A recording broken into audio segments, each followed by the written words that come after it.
everybody, welcome back to my channel. In this video, I wanted to talk about how to do wallpaper backgrounds. Now this page you've probably seen before. It's in a few of my other videos from Flat to Fabulous where I teach you how to do shadows and highlights just using a few colored pencils.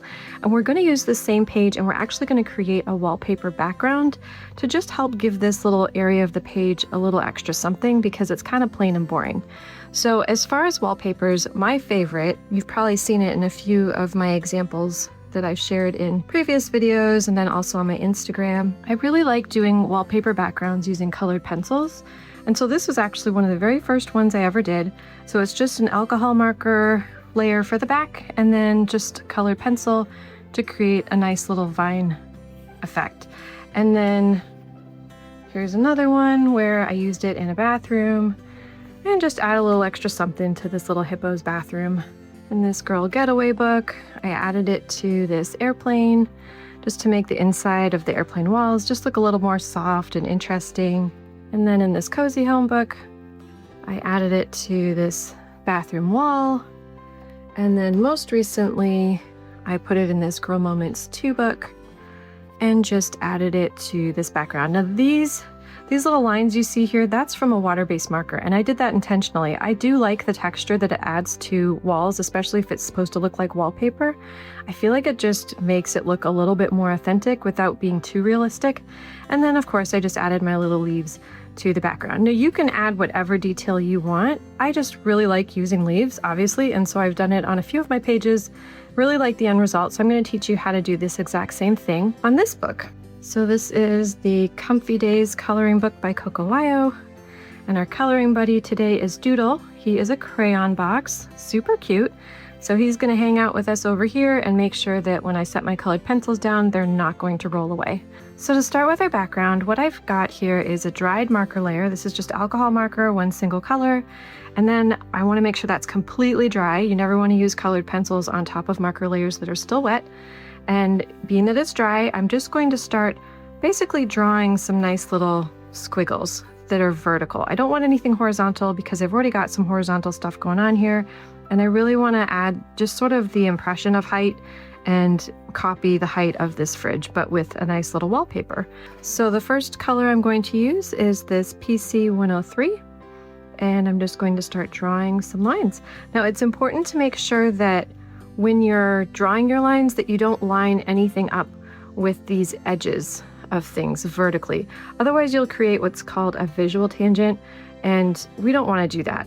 And if you aren't sure what a tangent is, come check out my video. I'll link it up here in this video. And I just explain what it is, how to avoid it, what coloring books you don't want to get so that you don't get stuck with tangents, because they do look pretty bad on a coloring page. So let's get started.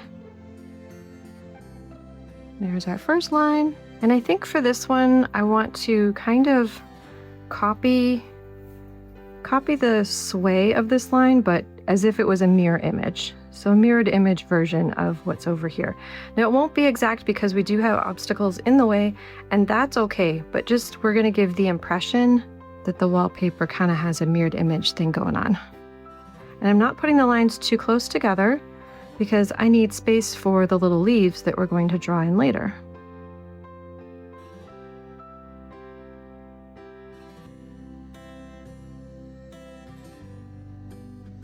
I'm just thinking it through to make sure that I put the line in the right spot. And you can just kind of feel it out, what makes sense. And if you don't get it exactly right, that's okay. No one's grading you on this. This is your page. Just have fun with it. All right, that looks good. So now we're going to add the leaves. And drawing little leaves really doesn't have to be too difficult. You just got to make sure that you have a nice sharp pencil. So I've got a nice sharp tip on this, and so to draw a leaf, first we're gonna put in one little teardrop, is what I like to call them, and then another little teardrop. See how simple that is? Look at that, you already got a cute little leaf. Now you can make them bigger or smaller, it's totally up to you. I will say if you make them really tiny, when you look at the page it can kind of not balance out well. It'll look more like stitches, like sewn stitches on something instead of a wallpaper design. So just keep that in mind. You probably don't want to make them too small, especially for the scale of everything on this page. If these were all like tiny little, of course I can fix this. But if they were all like that size, you see how the scale, it just doesn't match everything on this page. So we want something just a little bit more bigger and that has a little more weight and is a little more beefy to it to convey the look that we're going for and to match the scale and balance on the rest of the page. It's up to you how many you want to add.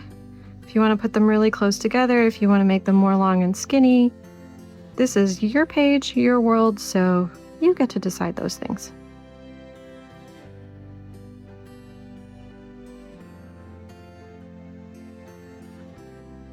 And you can see that they're not all exactly the same. Now, in real world wallpaper, it's more likely it was machine run, machine drawn, everything's the same. But we're gonna say that this was a hand-painted wallpaper piece. These guys got out their little paint sets and they had fun doing a nice little custom pattern on their wall. And I just prefer that look. I don't want everything to look 100% perfect. I think it just looks a little bit nicer when it's got a little more character to it. Now you can see that they are starting to get a little fatter than the ones up here, and that's partly because the tip on my pencil crayon is starting to get flat. So let me sharpen this and then I can get my edges back. Much better. If you're ever trying to draw a wallpaper pattern and you're just really struggling with getting the detail to look right, sometimes it's just a matter of sharpening your pencil. If it's got a blunt tip, it makes it really hard to draw cute little details on things. Okay, so we finished our first little panel, I guess you could say. And already it now feels way more vertical in here, like there's intention with this background. It's not just a background. And that's exactly what we're going for.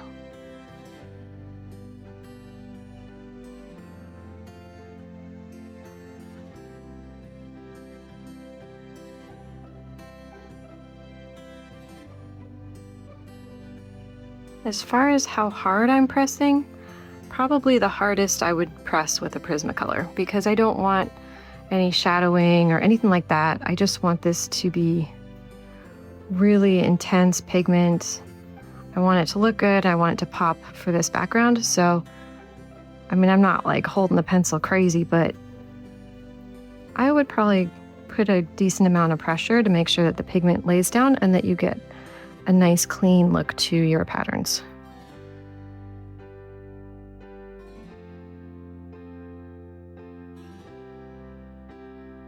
And because when I finally do finish this page, obviously this character and this whole section is done, but he's not done yet. But once I add all of his shadowing, because this little mouse himself is not going to have any pattern, this pattern in the background actually helps to make him stand out and it pushes him more towards the front of the page, which is what I want for this. So sometimes adding a pattern, even though it might have something busy going on with it, if something in front of it is not busy, it can actually help center the eye and tell it to focus on the thing that is not so busy.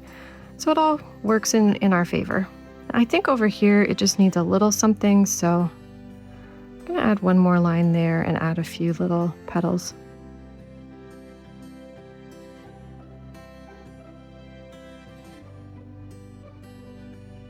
All right, just doing a quick scan to see if I need to touch anything else up.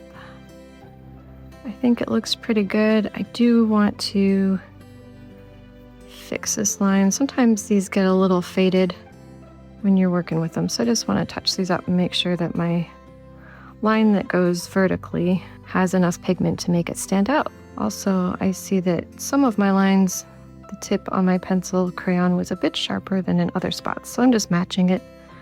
That way it looks a little bit more consistent. Oh, I forgot this little spot here. And that's why we take a couple minutes to look over our page before we call it done. Okay, so hopefully this helped you, give you some ideas, and just showing you really quick step-by-step how to do a very easy, fun, but effective background on your coloring pages. If you like my videos, be sure to subscribe, give me a thumbs up, and I'll see you in the next one.